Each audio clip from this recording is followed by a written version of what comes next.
The Toronto Blue Jays offseason has not yet begun. They haven't made a move. They haven't made anything significant happen as of yet, but there are some players out there that could make a huge difference for this Jays team. So we're going to break down some of our favorites that we'd like to see in a Jays uniform on this episode of Jays Digest.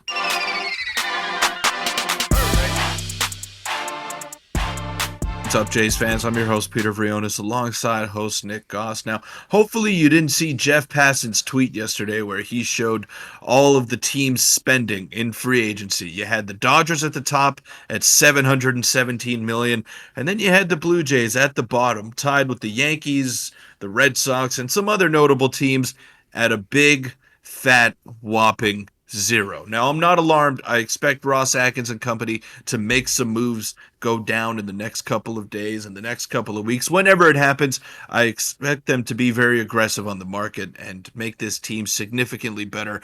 But Nick, we're going to break down a few players that we want to see in a Jays uniform, or at least some fits that we could discuss. And there's some great players out there that could definitely help this Blue Jays team out. Yeah, and I expect a lot of moves to happen soon. We keep saying that. I'm hoping it actually does happen soon, so I don't have to say that every video. But a quick reminder to hit the subscribe button. We're on the road to 12,500. So scroll down if you aren't subscribed. Make sure to hit that button. About 70% of you guys aren't subscribed. Now, Peter, we both saw this list on Twitter. Has highlights a lot of key players that the Toronto Blue Jays could potentially go after. And I'll pop it up right now. So this is not our list. Going to make that very clear. We're going to discuss some of the players on this list, and I have three specific targets that I do want to see the Jays go for. And Peter, I'll get your opinion on this. But again, this is not our list. We don't necessarily agree with this list, but this is just to show what potential targets are out there. Now, we're not going to go through every single one, but Peter, there's names like Mitch Garver, Rhys Hoskins, Jorge Soler, like we've discussed. They have Cody Bellinger and Matt Chapman down on the I'll find a way to cope, which is interesting because I think those are higher. But do you have any particular player or fit that you think the Blue Jays should go after given what they need on this team right now? Yeah, well, you see Luis Robert at the bottom. We do not have the assets.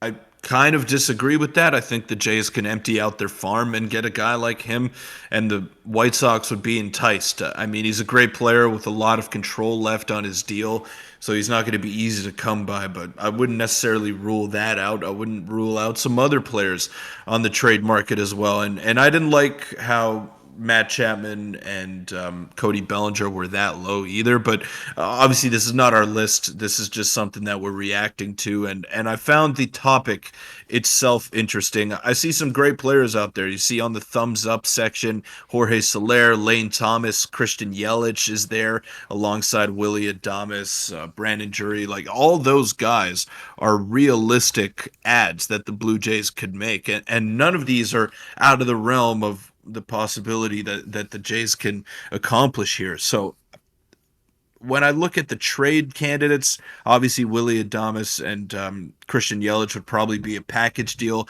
So I like those. They're probably at the top of my list. And I like Mitch Garver as a player. I don't know about the fit though. Like, is he okay? He's just going to be the DH every day.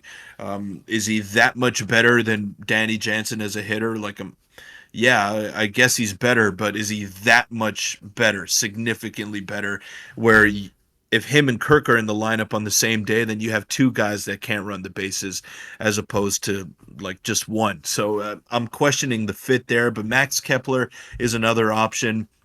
Saw the Jays were linked to Jorge Polanco and Max Kepler, so there's a lot of ways to make this team better. I'd have Cody Bellinger and Matt Chapman a little bit higher on my list. I don't think any Jays fan is going to be disappointed at getting Cody Bellinger. I don't know if you echo that same feeling, Nick. Why would you have to cope with an offseason of Cody Bellinger just because of the money? It's not your money. Why do you care? Like, he's a good player. He's someone that makes the Blue Jays a lot better. Don't understand the hesitation there. Yeah, I'm fine with Cody Bellinger. Obviously, there's rumors now that he's going to look to get more than $230 million, so maybe you're worried about a bad contract. But the Jays have to do something. There's a couple of players I want to go over first, and you kind of mentioned both of them, and we'll just go more in depth on this. We haven't specifically discussed these two guys. We'll start with Brandon Drury now. Obviously, he was a former Blue Jay, but Peter, ever since he left the Blue Jays, he's been a extremely valuable player. His past two seasons, about 500 at-bats with over an 800 OPS. He plays every position. He could slot in at third base for us next year. He could slot in at second base. He has some power, hitting over 25 home runs in his past two seasons, each of the past two seasons. I think this guy would be very, very solid. He has very good range.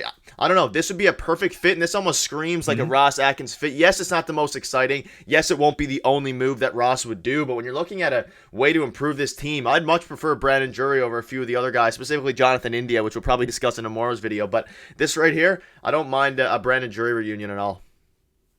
Yeah, he's great defensively, can run the bases at a decent clip, not a burner by any stretch, but he's got some power, someone that would definitely help lengthen this lineup a little bit. He is a righty, which maybe might shy some people away from him, but who cares? Who cares about that? The Jays tried to go more lefty righty this year. We saw how that worked out. It didn't.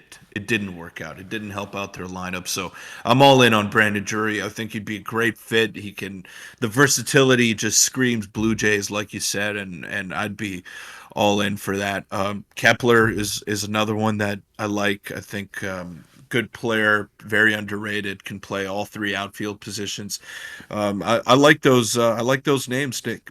And just because he struck out on Shohei and on Juan Soto, it's not the end of the world. Like all, I see at least 10 really good players on this list, and guys that could help out your ball club big time. So I like it. I think the Jays are going to get a couple of these guys. I don't know who yet. I don't know who exactly to pinpoint on this list here, but there's a lot of intriguing options. Yeah, and I suspect that they get, like you said, at least one, probably more than one of these guys. And one other guy I want to highlight here is Rhys Hoskins. Now, he obviously missed all of 2023, but he has been an elite hitter for a while. He can play first base. He would kind of take over what Brandon Belt did last season, which I don't know. Rhys Hoskins is an interesting guy. I want to get your quick opinion on this, Peter. He has elite bat to ball skills. His profile is very good. His advanced analytics are very good. He obviously his last season in 2022 was one of his down years. Before that, he was approaching a 900 OPS in 2 straight years, even three.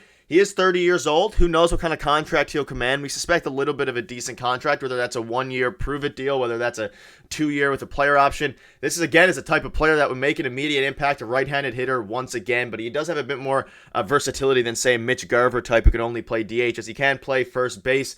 What are your thoughts on Rhys Hoskins? Do you think he would be a good fit in this Blue Jays lineup? Obviously, he's an absolute masher, hitting 30 home runs in his last healthy season, albeit health is a big concern at this point for him.